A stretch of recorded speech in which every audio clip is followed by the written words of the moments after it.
Hai teman-teman yang berbahagia, berjumpa kembali dengan saya, Dr. Andri, spesialis kedokteran jiwa dari Omni Hospital Alam Sutera Tangerang.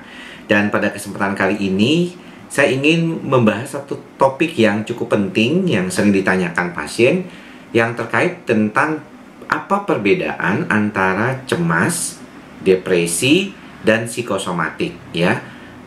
Hal ini memang sering ditanyakan pada pasien yang bingung sebenarnya ini saya tuh sakit apa gitu. Karena mereka ingin bertanya-tanya gangguan apa sih yang mereka alami. Nah, di dalam beberapa video saya sebelumnya, sebenarnya saya sudah bahas tentang apa perbedaan di antara tiga tersebut. Tetapi dalam kesempatan ini, saya sedikit tambahkan dengan hasil penelitian yang kami lakukan di tahun 2014 terkait dengan gejala psikosomatik pada pasien depresi dan cemas. Jadi kalau kita melihat, gangguan cemas adalah suatu diagnostik, ya. Jadi ketika pasien datang ketemu dengan dokter jiwa, biasanya mereka akan mendapatkan suatu diagnostik setelah melakukan wawancara psikiatri. Dan kalau kita melihat, wawancara psikiatri ini bertujuan untuk mendapatkan diagnosis dan tentunya bagaimana terapinya nanti. Bagaimana mendapatkan diagnostik? Diagnostik ini didapatkan dari adanya gejala-gejala yang diungkapkan oleh si pasien tersebut. Jadi kalau misalnya pasien ini mengeluh gejala kecemasan, perasaannya takut, kemudian was-was, kepikiran hal-hal yang belum terjadi, adanya serangan-serangan panik. Ini seringkali menyebabkan kondisi tidak nyaman buat pasien dan akhirnya mengganggu kehidupannya. Nah, ini yang menjadi salah satu faktor sampai terjadinya diagnostik. Artinya, gejala-gejala cemas itu kemudian dilihat dan akhirnya mendapatkan suatu diagnostik. Nah, gejala cemas itu ada dua, yaitu ada gejala fisik dan gejala psikologis. Gejala fisiknya biasanya adalah misalnya jantung berdebar-debar, sesak napas, keluar keringat dingin, kemudian juga ada perasaan takut mati, ya. Kalau ini karena takut jantungnya kenapa-napa, kemudian seperti pengen pingsan, ini adalah gejala-gejala fisik. Sedangkan kalau gejala-gejala psikologisnya adalah perasaan takut yang berlebihan dan sepertinya nggak mampu mengatasi keadaan tersebut. Nah, ini yang seringkali menjadi faktor dari pasien-pasien yang mengalami gangguan psikosomatik dan cemas. Nah, disitulah biasanya pasien tuh bingung gitu. Sebenarnya nih, saya ini gejalanya kok ada gejala psikologis, ada gejala fisik, saya ini diagnosisnya psikosomatik ya dok. Ya, gejala diagnostiknya sendiri itu adalah suatu kondisi gangguan cemas gitu. Nah, gangguan cemas tuh banyak macamnya. Ada gangguan cemas menyeluruh, gangguan cemas panik, ada PTSD atau Post Traumatic Stress Disorder gitu. Dan gejala yang ada pada pasien cemas juga memang ada yang namanya gejala psikosomatik. Jadi psikosomatik ini adalah suatu gejala gitu. Jadi bukan diagnostik tapi gejala. Namun karena dulunya itu memang dianggap sebagai suatu diagnostik, sekarang juga banyak orang yang masih menganggap itu suatu diagnostik. Jadi pasien itu bisa bergejala psikosomatik, tapi diagnostiknya bisa cemas, bisa depresi. Nah, bagaimana dengan depresi? Kalau diagnostiknya depresi, maka gejala-gejalanya biasanya mood yang menurun, mood yang hipotim, kemudian juga adanya rasa putus asa, kemudian tidak ada keinginan untuk melakukan sesuatu atau psikomotornya menurun kalau kita bilang di dalam bahasa kejiwaannya. Nah, namun juga ada seringkali gejala-gejala fisik, terutama misalnya pada pasien yang lanjut usia, usianya sudah lebih dari 65 tahun misalnya. Banyak tuh pasien-pasien ini mengalami gejala-gejala fisik seperti kayak tidak nyaman, ya, susah tidur, ya, kemudian juga nyeri di berbagai tempat yang hilang timbul seperti itu. Jadi ini adalah gejala psikosomatik pada pasien depresi. Demikian gitu. Jadi bahkan gejala nyeri ini seringkali terjadi dan menjadi gejala sisa pada pasien-pasien yang mengalami depresi pada kondisi baik tua maupun muda.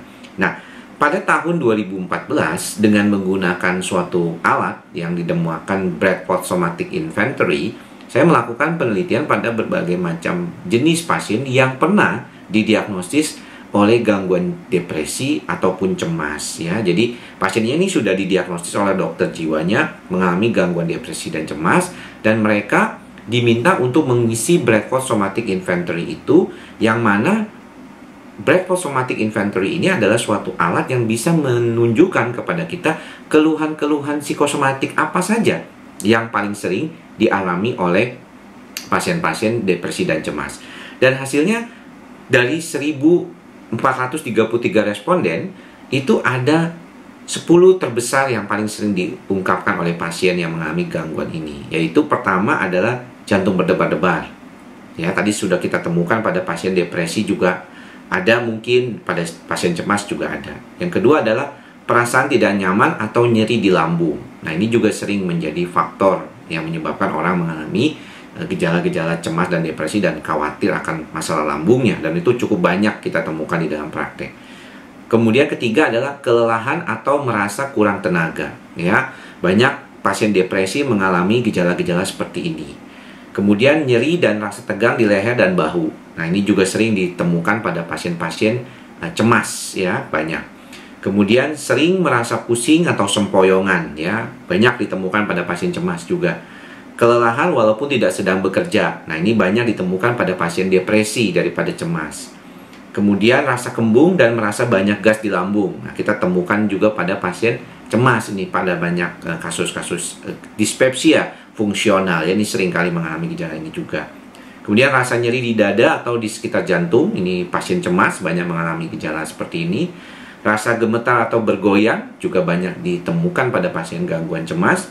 Dan yang terakhir adalah ada suara berdengung di telinga atau kepala.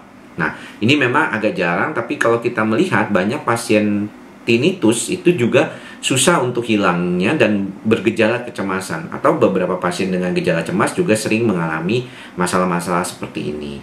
Jadi tidak usah bingung Anda ini mengalami apa, ya. Kalau misalnya Anda mengalami gejala-gejala gangguan psikologis, terutama ketakutan yang luar biasa, cemas, rasa takut yang tidak jelas yang tiba-tiba datang, kemudian juga ada mood yang menurun kadang-kadang, kemudian juga ada rasa malas yang berlebihan, capek yang luar biasa, dan gejala-gejala fisik yang tadi saya sebutkan, datanglah ke dokter jiwa, dan kemudian kita melihat apa yang menjadi dasar dari gejala-gejala tersebut. Gejala-gejala psikosomatik itu bisa mengarah pada diagnosis gangguan cemas atau gangguan depresi. Jadi saya tekankan sekali lagi, psikosomatik adalah suatu kondisi gejala. Jadi orang bisa mengalami gejala psikosomatik. Saya, teman-teman, semua yang di sini bisa mengalami gejala psikosomatik. Tetapi dasar dari gejala psikosomatiknya itu yang ditentukan oleh pemeriksaan klinis psikiatrik oleh dokter jiwa.